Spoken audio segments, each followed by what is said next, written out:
We'll do that later. Well, my son Michael likes to say that our world has been greatly influenced in our lifetimes by three spiritual giants: Billy Graham, Mother Teresa, and of course, Tim Tebow. You remember when Tim Tebow used to wear the eye black that said Philippians 4:13, and he said that's where his ability, his determination, and his strength came from. From I can do all things through Christ who strengthens me.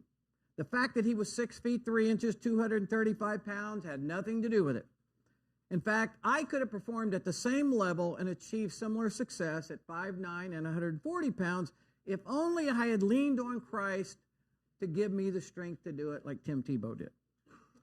Well, call me a doubter, dismiss me as a skeptic, but I'm pretty sure that's not what Paul meant when he wrote this verse under the inspiration of God. Well, today we come to the fourth and final week of our daily affirmation series. The idea of affirmations is simply to regularly remind yourself of different positive things that can keep you focused on, the things that you need to be thinking about and conscious of in your daily life. Typical, affirmations these days are, I deserve to be happy. I can accomplish my goals. I am a worthwhile person. Or I'm good enough, I'm smart enough, and doggone it, people like me. But for this particular list is for believers only. And we're going to give out today a copy of this for you. It looks like this right here.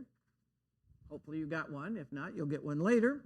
And we're giving it to you, so hopefully you will take it home and read it every day so that you will begin to see your life through the lens of these transcendent truths, that my eternal salvation is settled.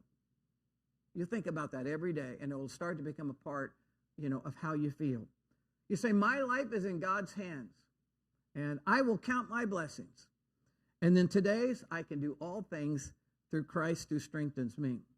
Now, when we come across Philippians 4:13, for most of us, I think there's kind of a subconscious disconnect. We think, well, maybe Paul was spiritually strong enough to say that. Maybe he had some extra gear, some hidden level of spiritual power in his life where he could honestly say, there is no challenge, there is no difficulty, there is no problem too much for me. I can face, I can deal with, I can overcome all things through Christ who strengthens me. Because while many of us believe that in theory, to feel that, to actually live that out in reality is another thing. So how could you and I get to the point where you and I could say, in all honesty and absolute conviction, there is no problem, there is no challenge, there is no difficulty too much for me because I can overcome, I can face all things through Christ who strengthens me. We don't like to say that. We don't like to really believe that, but most of us probably aren't quite there yet. Now, first, let's talk about what this doesn't mean. You remember the story, the little engine that could. It's about a small, undersized train that pulls its oversized load up to the top of the mountain by finding strength and going, by repeating the affirmation, I think I can, I think I can, I think I can. And it's because it thought positive thoughts, it was able to do the impossible. So is that the same concept here?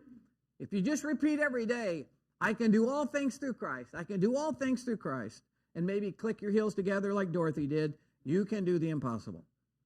But what does all things really mean? I mean, is that for real? Like you could lift 1,000 pounds through Christ who gives you the strength?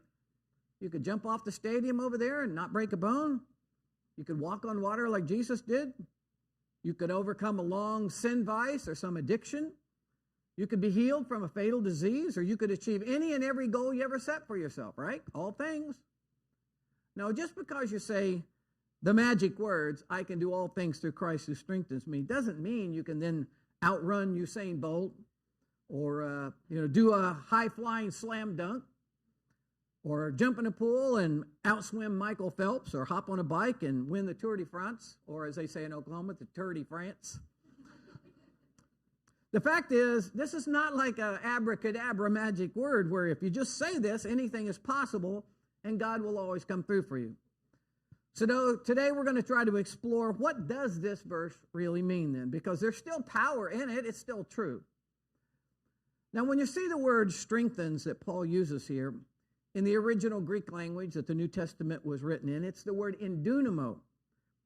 Two parts. The prefix "in" means to put something inside, and dunamo is from where we get our word dynamite. So it means to infuse dynamite into something, to infuse power into something, or in this case, into someone. What Paul's saying is that I can do all things because Jesus Christ has infused me with his dynamic power. You know, it's not my strength, it's not my power that enables me to face and overcome any and all problems and obstacles and difficulties. You know, it is in God's power. I think the key can be found in 4 words in this verse. 2 phrases: I can and through Christ. That is referring to a partnership between you and God, where you gain the kind of strength that you need. There's a part that only you can play in overcoming the challenges and adversities of life, and there's a part that only God can do that you cannot do. So you take the attitude of I can through Christ. Not I can through my own ingenuity, my own willpower, but because Christ will give me the strength.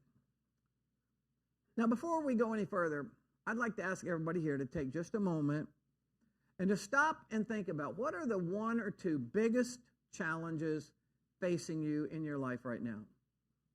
Things that you wake up, you know, dreaming about or fretting about, you worry about, you're concerned about, things that the 1 or 2 biggest challenges staring you down in life right now.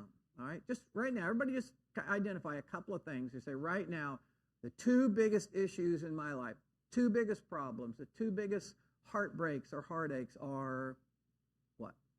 Take just a moment and identify those.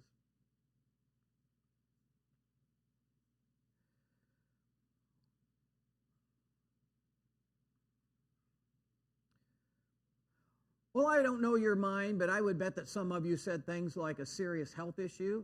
Maybe you just found about recently, something for you or a loved one. Or maybe for some of you, it was a difficult relationship that you're in right now. It's not going very well. Or maybe an unhappy job that you would quit in a heartbeat, but you don't know what you'd do next. Maybe for a few of you, if it's being stuck in a really unhappy marriage. Or maybe dealing with a really terrible dilemma with one of your kids. Or maybe it's about your future. There's just some big cloud of uncertainty hanging over part of your future. Or maybe it's dealing with depression or other emotional struggles. Or perhaps your toughest challenge has to do with something you long for, a goal. You know, maybe you've really wanted to lose weight, or you really wanted to start your own business. Or you just want to finally get out from under a big pile of debt that you've had. Or maybe it's a great romantic relationship that you want to happen, but it hasn't happened yet. Or maybe it's to overcome a deep hurt that you have experienced in the past, something terrible that happened to you, and you still struggle with getting over it. Maybe it's to break a bad habit. So what does or can Philippians 4:13 mean to you? It means that through Christ in you, he can give you the strength. And I've got 4 or 6 things to tell you that I think can make a difference in your life. We say, I can do all things through Christ who strengthens me. First, I think it means you can stand. And there are a lot of things that you will be called upon to stand up to or stand up against in the world we live in today. Now, for example, standing up to temptation. You know, you have to stand up. Maybe if you're tempted to gossip at work and join in with all the criticism, you know, and you're tempted, you have to stand up against that. Maybe for you, it's anger. You just get really angry. You feel animosity and resentment towards certain people. Maybe it's a sexual sin of your temptation. Maybe it's getting revenge against someone who's hurt you. Maybe it's alcoholism.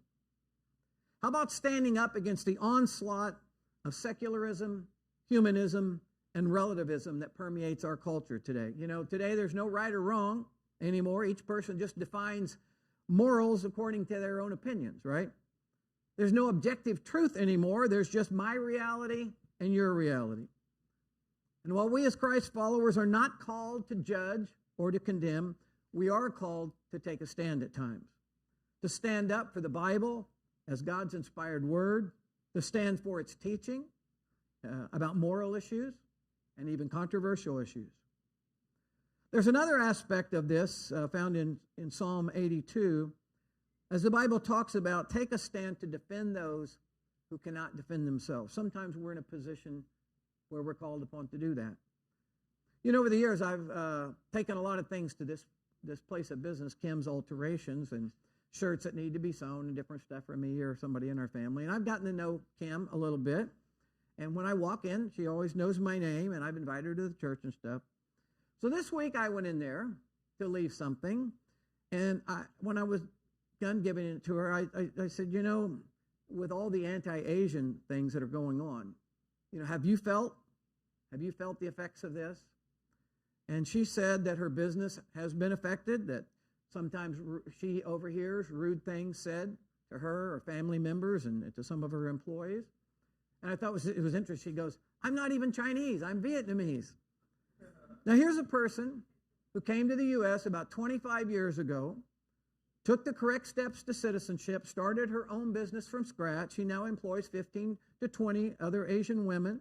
She has earned the respect and trust of hundreds and hundreds of people here in Norman who with her business.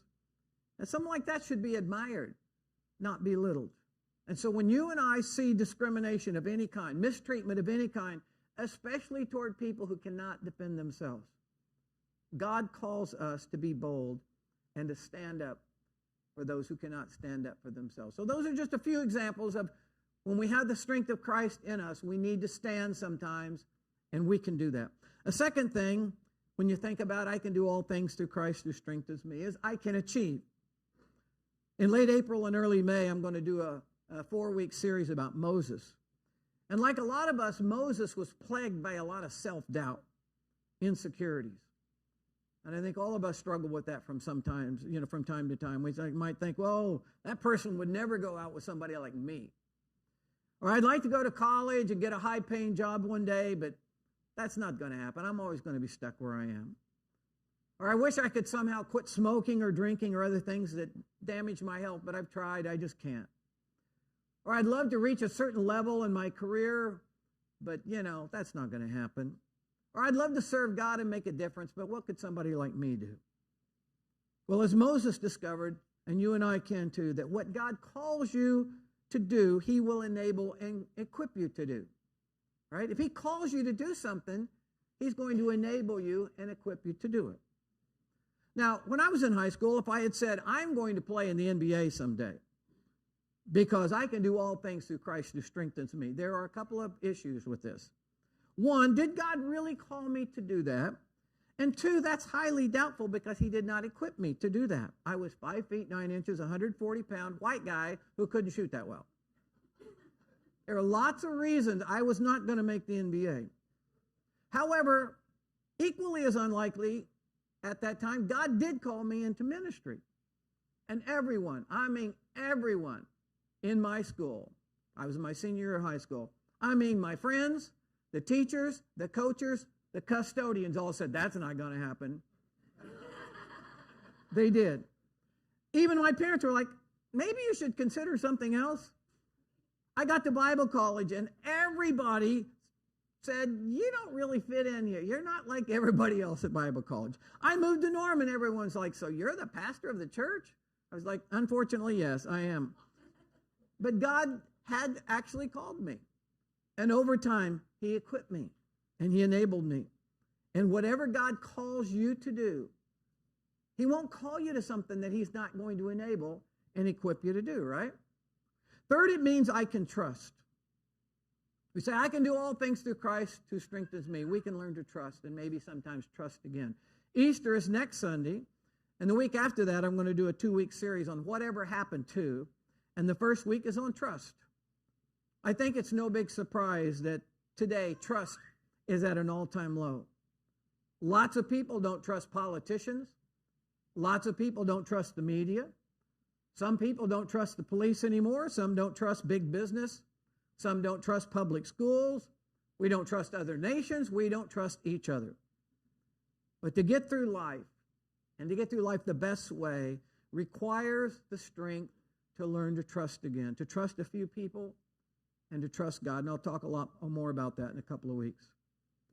A fourth thing that Philippians 4:13 means is I can grow. I can grow and change. You know, as you watch your kids grow up, an amazing transformation takes place. And I got a picture of my 3 kids from left to right, Michael, Megan, Matthew, and then them a couple of years ago.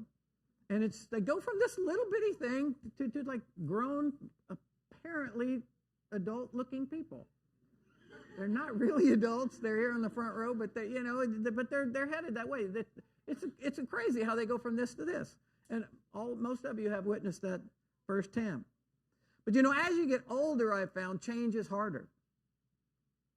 I mean, is it really possible that someone who just kind of is mean-spirited, you know what I'm talking about, just kind of a mean-spirited person, is it really possible that they could become really nice and caring one day?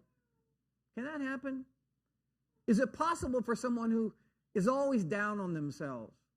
You know, they doubt themselves. They don't like a lot of things about themselves. Is it possible for them to ever really become a confident person?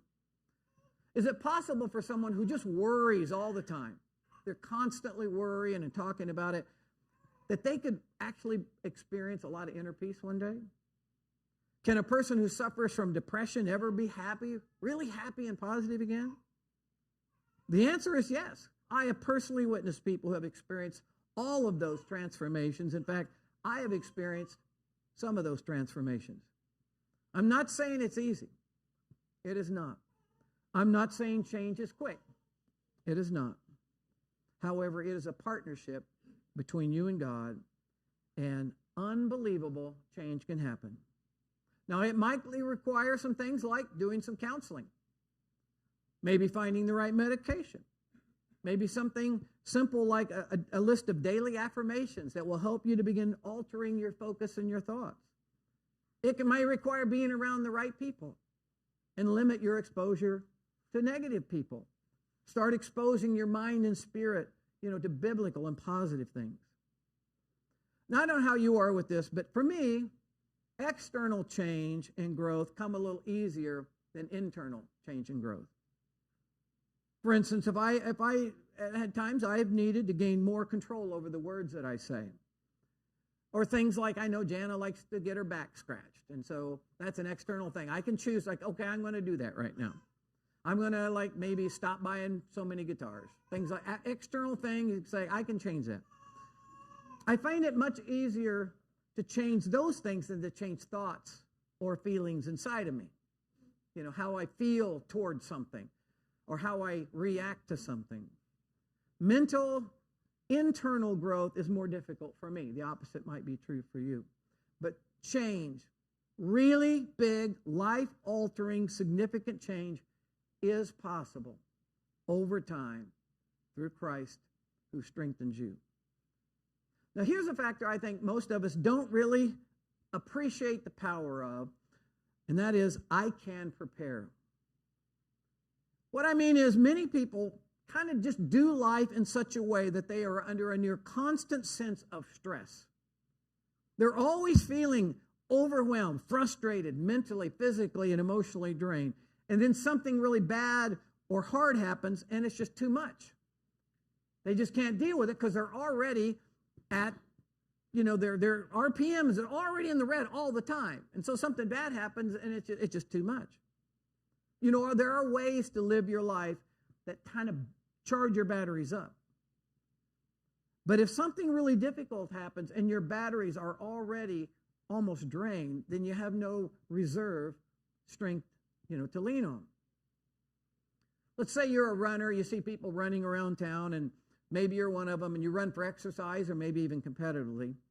Let's say you're really pushing yourself hard, like every day, miles and miles. I went out with a girl one time. She ran like 25 miles a day. It was ridiculous. Well, then you find out about a marathon, but it's the next day. Now, you could go run in it, but you're not likely to even finish, much less win, because to run a marathon takes months and months of preparation, of building up your stamina and so forth. And then the week before the marathon, there are all kinds of things then you have to do to prepare yourself, resting and so forth, to get in the very peak physical condition you can be in.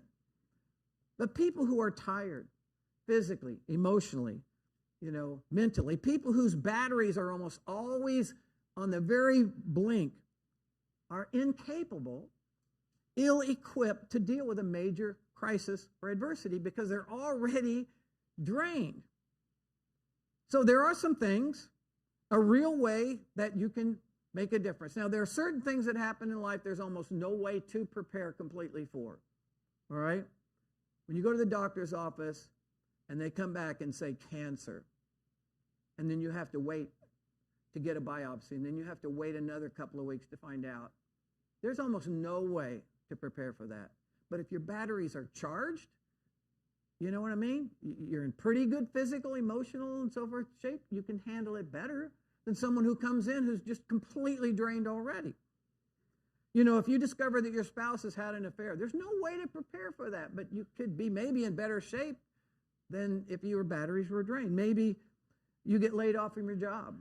Some of you have. It's terrible. Maybe you're in a serious car accident. Maybe you find out that your teenage daughter is pregnant or your teenage son is on drugs. Maybe someone that you trusted, a business partner, someone, a really good friend, they betray you. I mean, those things hit anybody like a ton of bricks on your head, right? That's why it's so important to prepare in your regular life to try to get yourself and keep yourself in a strong condition, emotionally, physically, mentally, relationally, so that when the bad times come, your battery is as full as it can be. And there are tangible things that you can begin to build into your life that will get you in better condition. For instance, we all know this stuff, but sleep habits. It's one of the best things and most important things to be mentally, physically, and emotionally healthy. Eat a more healthy diet. We're not talking about being a fanatic, but just eat more healthy most of the time. Get any kind of physical exercise. How about this one? Maximize your day or days off. Try to use those days specifically to recharge your batteries. Have little periodic getaways if you can. Even if all you can do is just go to the lake for a couple of days and camp. Do something to charge your batteries. If you get the opportunity to go on vacation, do it. And make use of that time to recharge your batteries. Read your daily affirmation list. Come to church. Stop watching all the bad news all the time. Listen to some uplifting music. Go to a counselor. Work on your medicine. Be around positive people. Don't overcommit yourself too much. Pray for strength and patience and inner peace. Lean on family and good friends. All these things are a way of building a sane and balanced life. One that recharges your batteries more than it drains them on a regular basis. Then, when the poop hits the fan, when the floor falls out from underneath your life, when the heartbreak comes, when terrible news knocks on your door, you will be as prepared as you possibly can be. And that's better than being unprepared. All right, I can do all things through Christ who strengthens me means I can stand, I can achieve, I can trust, I can grow, I can prepare, and last, I can endure. Endurance, spiritual, emotional, physical, relational, mental endurance is something all of us need from time to time. Some of you know what it's like to go through chemo. And it's not just draining physically. It's taxing emotionally, mentally, and sometimes you just have to endure. That's what you have to, you just have to endure and trust God. Maybe you're having serious, marital problems or other relational problems, and sometimes you just have to persevere until things get better. You just have to not quit until things get better. Sometimes you lose a loved one. Those of you who've lost a spouse, especially a child, I can't even imagine. But sometimes the grief is just overwhelming. It's debilitating. And for your sake, and maybe for the sake of family members around you, someone has to stay strong in and during the suffering.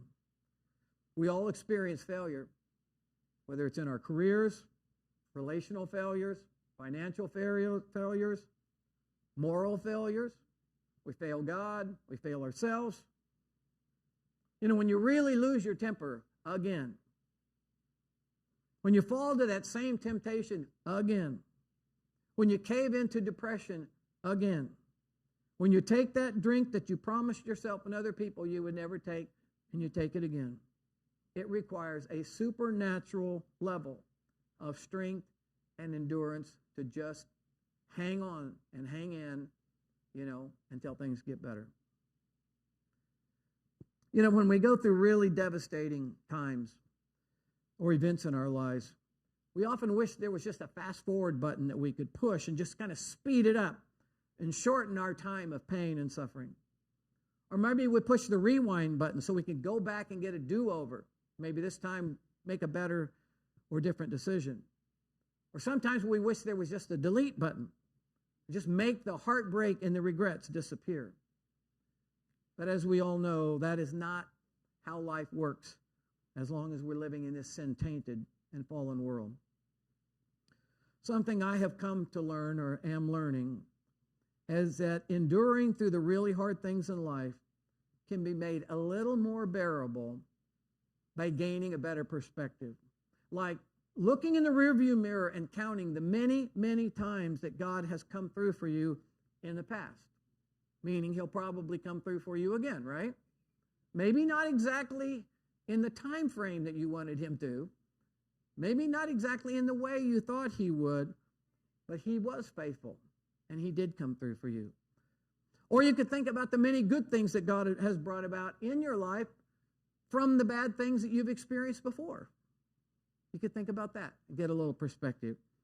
Maybe you could think about the fact that no matter how terrible things are, they could be worse.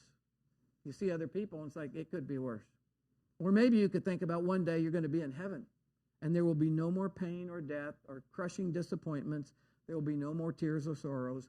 Gaining perspective can really help you to find the endurance and the perseverance you need to get through your lowest times.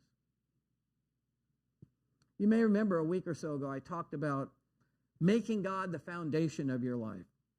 So that even if all of the other factors of your life were stripped away, I talked about, you could get terminal cancer, and then your whole family dies in a car accident, and the next day your house burns to the ground, you lose your job, and you get falsely convicted and you're in prison, you've lost your freedom. You've lost everything. But you would always have the foundation. God would still be there underneath you, and you could stand. You could make it. Because that is the most important. All those other things are important. But having God as your foundation is the most important. These are all vital reasons why I can do all things through Christ who strengthens me should be on your daily affirmation list. Just reading and focusing yourself on this daily will begin to fill your heart and your mind with gratitude and confidence and joy and inner peace. Now, for people who have not yet made God the foundation in their life, when bad things happen, they don't have that. And so they resort to alcohol or drugs. They often become bitter and angry and resentful people for the rest of their lives. They try to get revenge on those who hurt them. Some have family and friends to lean on, and that's good to get through the worst pain, but the worst hardships of life, sometimes even having people who love you and care about you is not enough. You got to have God in your life. Last week we talked about what you focus on determines how you feel. What you see and think about all the time, that determines how you feel. So I really hope that you will take this simple and easy follow-up on this series. That you will put this daily affirmation sheet, hopefully you can get one in the lobby, somewhere where you'll see it every day. And you'll just read and look over these 4 statements every day, and these things will become the lens through which you begin to see your life. The realities of my eternal salvation is settled. So even if I die, whatever happens, my eternal salvation is settled. That's nice to know and be reminded of. Or to say, my life is in God's hands. Whatever happens, ultimately, my life is in his hands. And I'm going to count my blessings rather than count my burdens and my problems. And I can do all things through Christ who strengthens me. You begin to see everything in your life through the lens of those 4 realities. And I promise, it will make a difference. Hope we'll all do it. Let's stand. We'll have our closing prayer.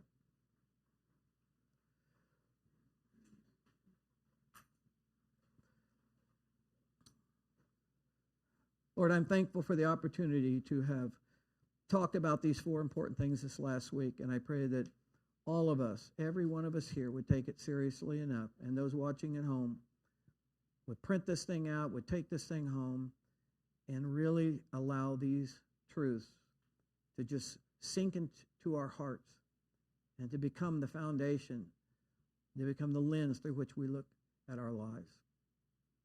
Lord, we know that you want us to live a life above, despair and, no hope and negativism and all that. You want us to live better lives than that.